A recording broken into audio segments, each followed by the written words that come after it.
వరంగల్, నల్గొండ, ఖమ్మం పట్టభద్రుల ఎమ్మెల్సీ ఎన్నికలు కొనసాగుతున్నాయి. అయితే రేపు 2వ తారీఖు నుంచి నామినేషన్లు పర్వం కొనసాగుతుంది. మనం ఉస్మానియా యూనివర్సిటీలో ఉన్నాం. ఎందుకంటే ఉస్మానియా యూనివర్సిటీ అంటేనే చాలా మంది నిరుద్యోగులకు కావచ్చు, చదువుతున్నట్టుగా విద్యార్థులకు కావచ్చు, కేర్ ఆఫ్ అని చెప్పుకోవచ్చు. ఇందులో ఇప్పుడు మనం లైబ్రరీ దగ్గర ఉన్నాం. ఒకసారి చూడొచ్చు ఎలా చదువుకుంటుంటారో. ఈ విధంగా చదువుకొని కాస్త మధ్యలో జస్ట్ వాటర్ తాగటం, టీ తాగటం, జస్ట్ బ్రేక్ తీసుకుంటారు, మళ్ళీ చదువుతుంటారు అన్నట్టు. ఎందుకంటే ఈ విధంగా గంటల తరబడి చదువుతుంటారు పిల్లలు. అటు కూడా చూడొచ్చు. అట్లే అదే విధంగా ఈ విధంగా చూడొచ్చు. లైబ్రరీ దగ్గర ఉన్నట్టు పరిస్థితిని ఒకసారి చూడొచ్చు. ఇదంతా ఏంటంటే ఇదే లైబ్రరీ నుంచి, ఇదే ఉస్మానియా యూనివర్సిటీ నుంచి కొన్ని వందల మంది నాయకులు బయటకు వెళ్ళారు. ఉద్యోగులు, ఐఏఎస్ ఆఫీసర్లు, ఐపీఎస్ ఆఫీసర్లు, దాంతోపాటు చాలా మంది అగ్రికల్చర్ సైంటిస్టులు, చాలా మంది వివిధ దేశాలు ఉన్న ఉద్యోగులు కూడా తయారయ్యారు మన దగ్గర. అన్న ఏం చదువుతున్నావు? నాది ఇక్కడ పీజీ అయిపోయింది. దేని ప్రిపేర్ అవుతారు? నేను గ్రూప్ 1 ప్రిపేర్ అవుతాను. గ్రూప్ 1 ప్రిపేర్ అవుతారు. Okay okay. నా పేరు ఈశ్వర్. ఓకే. ఈ నిరుద్యోగ సమస్యల మీద పోరాటం చేసి మరి ఏదైతే బీఆర్ఎస్ ప్రభుత్వం చేసిందో పేపర్ లీకేజ్ గాని, మరి నిరుద్యోగుల పట్ల చూపినటువంటి అసహనానికి మరి మేమంతా ఏకమై బీఆర్ఎస్ ప్రభుత్వాన్ని ఓడించడంలో కీలక పాత్ర పోషించినాం. అలాగే కాంగ్రెస్ పార్టీ రావాలని చెప్పేసి నిరుద్యోగ బస్సు యాత్ర చేసినాం. తెలంగాణ వ్యాప్తంగా ఓటర్లను చైతన్యపరిచినాం. మరి నిరుద్యోగ చైతన్య యాత్ర నార్త్ తెలంగాణ కన్వీనర్ నేను. అలాగే మరి ఏదైతే ప్రవళిక సోదరి సూసైడ్ చేసుకుందో నరసంపేట అశోక్ నగర్ లో, మరి ఆమె సూసైడ్ ను నిరసిస్తూ ప్రభుత్వానికి వ్యతిరేకంగా మరి పోరాటం చేసిన దాంట్లో ప్రభుత్వము అకారణంగా నా పైన మరి A1 గా కేసు పెట్టి మరి ఇప్పటికీ కేసు పెడితే మరి ఇప్పుడు గ్రూప్ 1 ఎట్లా అప్లై చేశారు? ఎట్లా రాస్తారు? కాంగ్రెస్ ప్రభుత్వం ఆలోచన చేస్తుంది. మరి ఆ కేసు మరి బూటకపు కేసు అని చెప్పేసి కాంగ్రెస్ పార్టీ దాన్ని ఎత్తేయడానికి ఒక ఆలోచనకైతే రావడం జరిగింది. ఓకే. ఇప్పుడు ఎలక్షన్స్ జరుగుతున్నాయి కదా, ఎమ్మెల్సీ ఎన్నికలు ఎట్లా చూస్తారు? ఎందుకంటే ఓ పక్క విద్యావేత్తలు, మరో పక్క రాజకీయ నాయకులు అంతా రెడీ అవుతారు. ఎట్లా చూస్తారు ఎన్నికల్లో? ఎందుకంటే ఆయన విద్యావేత్త అశోక్ సార్ పోటీ చేస్తున్నారు, మిగతా రాజకీయ నాయకులు కూడా పోటీ చేస్తున్నారు వివిధ పార్టీ నుంచి. ఎట్లా చూస్తున్నారు దీన్ని? ఖచ్చితంగా మరి ఈ రోజు నిరుద్యోగ వ్యవస్థ ఏ విధంగా ఉంది తెలంగాణలో అనేది మీకు తెలుసు. మన తెలంగాణలో ఉన్నటువంటి ప్రతి ఒక్క నిరుద్యోగికి తెలుసు. ఆనాడు 10 సంవత్సరాల క్రితం ఏదైతే తెలంగాణ రాష్ట్రం ఏర్పడిందో, మరి ఆ రాష్ట్రం మరి ఏదైతే ఆకాంక్షలు ఉన్నాయో, మళ్ళీ నీళ్లు, నిధులు, నియామకాలు అని చెప్పేసి దాంట్లో బీఆర్ఎస్ ప్రభుత్వము ఫెయిల్ అయినటువంటి సందర్భంగా మరి రాష్ట్రంలో నిరుద్యోగ వ్యవస్థ అనేది గురి కాబడింది. కాబట్టి ఈ రోజు నిరుద్యోగుల పక్షాన పోరాటం చేసిండు అశోక్ సార్. ఖచ్చితంగా మనం ఆమోదయోగ్యం తెలపాల్సిందే. సో రాబోయే రోజుల్లో నిరుద్యోగులంతా ఏకతాటిపైకి వచ్చి నిరుద్యోగ సమస్యల పైన ఎవరు ముందుకు వస్తున్నారు, ఎవరు పోరాడుతున్నారు అనేది గమనించాలి. ఎందుకంటే మనము ఒక ఉన్నత విద్య అభ్యసించిన వాళ్ళము, గ్రాడ్యుయేట్స్ కాబట్టి మనకేం కావాలి, మన సమస్యల కోసం కొట్లాడే వాళ్ళు ఎవరిని ఎన్నుకోవాలనేది చెప్పేసి మనం కూలంకషంగా ఆలోచన చేసి మరి ఓటును వినియోగించాల్సినటువంటి అవసరం ఉంది. ఇంకోటి ఏంటంటే ఈ ఏమంటారు రామ్యమేళకు ఏమన్నా అటు ఇటు అవుతుందా? ఎందుకంటే అంత రాజకీయ నాయకులు డబ్బులు గుప్పి రాజకీయాలు చేస్తుంటారు కదా.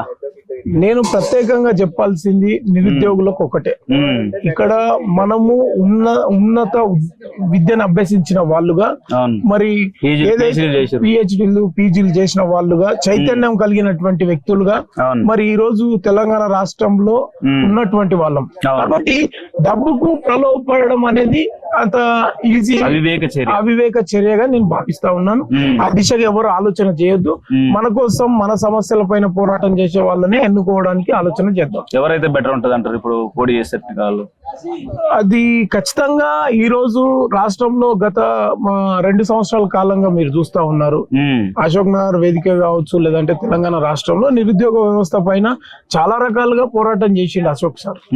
మరి మీరు చూస్తా ఉన్నాడు, అనేక కేసులు బనాయించారు. ఈ రోజు ప్రవళిక ఇష్యూ చేసిన దాంట్లో నేను A1 గా ప్రభుత్వం నా మీద కేసు పెడితే ఆయన కూడా దాంట్లో A3 గా, A4 గా ఉన్నటువంటి సందర్భం. అంటే మేము కలిసి పోరాటం చేసినటువంటి సందర్భం ఉంది. కాబట్టి అశోక్ సార్ కూడా నిరుద్యోగ సమస్యలను మరి చట్టసభల్లో మరి ఖచ్చితంగా వాయిస్ వినిపించే వ్యక్తి కాబట్టి ఆ దిశగా తెలంగాణ సమాజము, నిరుద్యోగులు ఆలోచన చేయాల్సినటువంటి అవసరం ఉంది. ఏ సమస్యలు ఇప్పుడు కొన్ని పోస్టులు పెంచుతున్నారు, పెంచలేదు. డిఎస్సి కూడా పోస్టులు మెగా డిఎస్ అన్నారు. అది కూడా పెంచలేరు. ఇలాంటి అంశాలు ఇంకా అట్లే ఉన్నాయి కదా, ప్రభుత్వం మారింది కానీ సమస్యలు అట్లే ఉన్నాయి అనుకోవచ్చా? డెఫినెట్ గా అండి. ఇప్పుడు ఏదైతే బిఆర్ఎస్ ప్రభుత్వం ఇచ్చినటువంటి నోటిఫికేషన్ ఏదైతే ఉందో దాంట్లో పేలవమైన ప్రదర్శన కనబరిచింది బిఆర్ఎస్ ప్రభుత్వం. అందుకనే మేము అంతా కలిసి ఏకతాటిపైకి వచ్చి ఓడించినాం బిఆర్ఎస్ ప్రభుత్వం.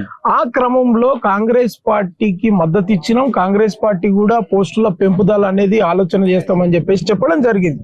అయితే ఈ రోజు కూడా ఆశాజనకంగా ఉన్నాం కాంగ్రెస్ పార్టీ ప్రభుత్వం పట్ల.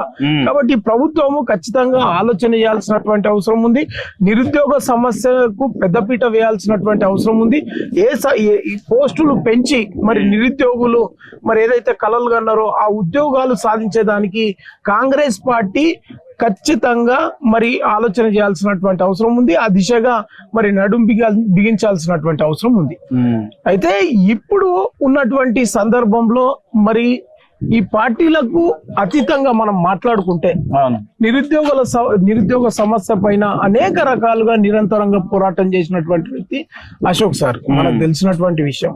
కాబట్టి ఆ దిశగా ఆలోచన చేద్దాం. ఒకసారి అవకాశం ఇస్తే ఇంకా మరిన్ని మరి మన పట్ల మరి ఇంకా దృఢంగా పనిచేసే అవకాశం కలిగిస్తే బాగుంటుందని నా ఉద్దేశం. ఓకే, ఇంకోటి ఏంటంటే జనగా రాజకీయ పార్టీలకు గ్రాడ్యుయేట్ ఎమ్మెల్సీ ఎన్నికలకు సంబంధం లేదు కదా, అట్లా చూడకూడదు కదా. ఎందుకంటే అసలు దాంట్లోనే ఉంది అర్థం. గ్రాడ్యుయేట్స్ ఎన్నిక, అది నేను ఏమంటున్నాంటే గ్రాడ్యుయేట్స్ నిర్ణయం. ఇప్పుడు కాంగ్రెస్ పార్టీ మాస్ ఎన్నిక కాదు, మాస్ ఎన్నిక. కాంగ్రెస్ పార్టీ యొక్క అభ్యర్థి తీన్మార్ మల్లన్న కూడా అనేక సమస్యల మీద పోరాటం చేశారు.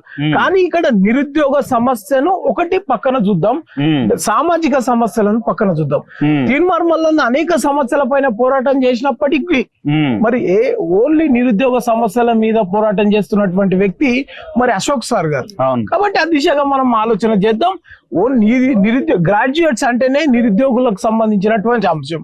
రేపొద్దున నిరుద్యోగులు ప్రభుత్వ ఉద్యోగులుగా మారాల్సినటువంటి అవసరం. కాబట్టి ఈ రెండు అంశాల పైననే ఎవరైతే పోరాటం చేస్తారో వాళ్ళకు అవకాశం ఇస్తే మన ఆ సమస్యలు త్వరతగతిన మరి సమస్యలు పరిష్కారం అయ్యి మన యొక్క జీవితాల్లో వెలుగు నిండడానికి అవకాశం ఉంటుంది. ఇప్పుడు పార్టీలకు అతీతంగా అభ్యర్థులను గురించి మాట్లాడుకోవాల్సినటువంటి అవసరం లేదు. ఏ పార్టీకి ఓటు వేయాల్సినటువంటి అవసరం లేదు. నిరుద్యోగ సమస్యనే ఏకైక ఎజెండాగా నిరుద్యోగులకు సంబంధించి పోరాటం చేస్తున్నటువంటి వ్యక్తినే మనం అంతిమంగా ఎన్నుకోవాల్సినటువంటి సందర్భము ఉన్నది. ఈ ప్రభుత్వాలకు కూడా నేను పార్టీలకు అతీతంగా నేను కాంగ్రెస్ పార్టీకి మద్దతుదారుడు అయినప్పటికీ కూడా ఈ గ్రాడ్యుయేట్ ఎమ్మెల్సీ ఎన్నికలు అనేది నిరుద్యోగులకు సంబంధించినటువంటి అంశం. కాబట్టి ప్రభుత్వాలకు కూడా మనం ఏం చెప్పాలంటే నిరుద్యోగులకు సంబంధించినటువంటి అంశంలో ప్రభుత్వాలు ఫెయిల్ అయితే గనక నిరుద్యోగులు పార్టీలకు అతీతంగా ఏకతాటిపైకి వస్తారు.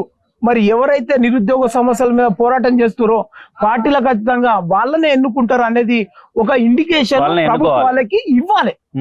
అప్పుడు మన విద్యా వ్యవస్థ గాని నిరుద్యోగుల యొక్క జీవితాలు గాని కొంచెం మంచిగా మారడానికి అవకాశం ఉంటది అనేది నా ఉద్దేశం. ఇంకోటి ఏంటంటే ఇంకా చాలా సమస్యలు ఉన్నాయి కదా నిరుద్యోగులే, అంటే ఇప్పటికి తీరలేదు కదా, ఏం తీరలేదు కదా, తీరలేదు. మరి వాటిని అన్నింటిని ఫైట్ చేయాలంటే అశోక్ సార్ లాంటి వాళ్ళైతేనే డెఫినెట్ గా ఇప్పుడు కూడా మేము కాంగ్రెస్ పార్టీకి మాకు అవకాశం దొరికినప్పుడల్లా చెప్తా ఉన్నాము. ఏదైతే మనము పెంపుదల అంశంలో వేకెన్సీస్ పెంపుదల అంశంలో మనం మాట ఇచ్చినామో మరి ప్రచారానికి సంబంధించినటువంటి అంశంలో వాటిని నిలబెట్టుకోవాల్సినటువంటి అవసరం ఉంది. నిరుద్యోగులే కలిసికట్టుగా కాంగ్రెస్ ప్రభుత్వాన్ని గెలిపించుకున్నారు కాబట్టి వాళ్ళు ఏదైతే కలలు కన్నారో వాటిని నిజం చేయాలి, పోస్టులను పెంపుదల చేయాలి, సకాలంలో మరి అవినీతి రహితంగా ఉద్యోగ నోటిఫికేషన్లు పూర్తి చేయాలి, లీకులు లేకుండా పూర్తి చేయాల్సినటువంటి అవసరం ఉంది. ఆ రోజు బీఆర్ఎస్ ప్రభుత్వంలో జరిగినటువంటి అన్యాయాలను ప్రశ్నించే క్రమంలో అశోక్ సార్ ముందున్నారు కాబట్టి నిరుద్యోగ సమస్యకు సంబంధించి ఆయనను ఎన్నుకునే దిశగా మనం ఆలోచన చేయాల్సిన. డెఫినెట్ గా నాకున్న అవగాహన ప్రకారం ఖచ్చితంగా నిరుద్యోగుల పట్ల అశోక్ సార్కి సానుకూలంగా ఉన్నటువంటి సందర్భం అయితే కనిపిస్తా ఉంది. రాబోయే రోజుల్లో ఇంకా దాన్ని మనం ముందుకు తీసుకెళ్లే ప్రయత్నం చేద్దాం. చెప్తారా మరి ఇప్పుడు మీరు కొంతమంది ఓటర్లకు ఇట్లా మన నిరుద్యోగ సమస్యలు పరిష్కరించి అశోక్ సార్ కు ఓట్ చేయాలన్నట్టు అభిప్రాయం? డెఫినెట్ గా అంటే అశోక్ సార్ గారు నాకు చాలా దగ్గర వ్యక్తి. మేము ఆయనకు వెన్నటి ఎప్పటికప్పుడు అంటే ఉద్యమం చేసే కాలంలో ఉద్యమం చేసేటప్పటి నుంచి మేము చాలా దగ్గరగా ఉన్నటువంటి సందర్భం ఉంది కాబట్టి డెఫినెట్ గా చెప్తాం. ఇప్పుడు మేము ఏమో తీర్మానం మల్లన్నకో లేకపోతే ఇంకో టిఆర్ఎస్ పార్టీకో వ్యతిరేకంగా మేము చేయట్లేదు. ఇప్పుడు ఉన్న వ్యక్తి సమస్యల మీద పోరాటం చేస్తున్న వ్యక్తి, నిరుద్యోగులకు సంబంధించినటువంటి అంశాలను ఎండగడుతున్న వ్యక్తి కాబట్టి డెఫినెట్ గా మేము బాటంగానే ఆయనకు మద్దతు ఇవ్వాలని చెప్పేసి నిరుద్యోగులను మరి పిలిపిస్తా ఉన్నాం ఈ సందర్భంగా. దాంట్లో తప్పేం లేదు. కాబట్టి నిరుద్యోగులందరూ ఖచ్చితంగా ఈ గ్రాడ్యుయేట్ ఎమ్మెల్సీ ఎన్నికల్లో మరి అశోక్ సార్కి ఒక అవకాశం ఇవ్వాలని చెప్పేసి అయితే నేను ఈ సందర్భంగా నేను కోరుతా ఉన్నాను. రైట్. అంటే ఇది ఉస్మానియా యూనివర్సిటీలో ఉన్నట్టుగా నిరుద్యోగులు విద్యార్థుల యొక్క అభిప్రాయం. ఇలాంటి వ్యక్తులకు అవకాశం ఇస్తే మంచి పోరాటం చేస్తారు, అందులో కౌన్సిల్ వినిపిస్తారు, పరిష్కరించే విధంగా పోరాడతారు. అశోక్ సార్ లాంటి వాళ్ళైతేనే ఇలాంటి సమస్యలు, విద్యార్థుల సమస్యలకు, నిరుద్యోగ సమస్యలకు ఓ పరిష్కారం చూపించే అవకాశాలు ఉంటాయన్న అభిప్రాయం వ్యక్తం చేస్తున్నారు నిరుద్యోగులు. ఇది ఉస్మానియా యూనివర్సిటీ పరిస్థితి.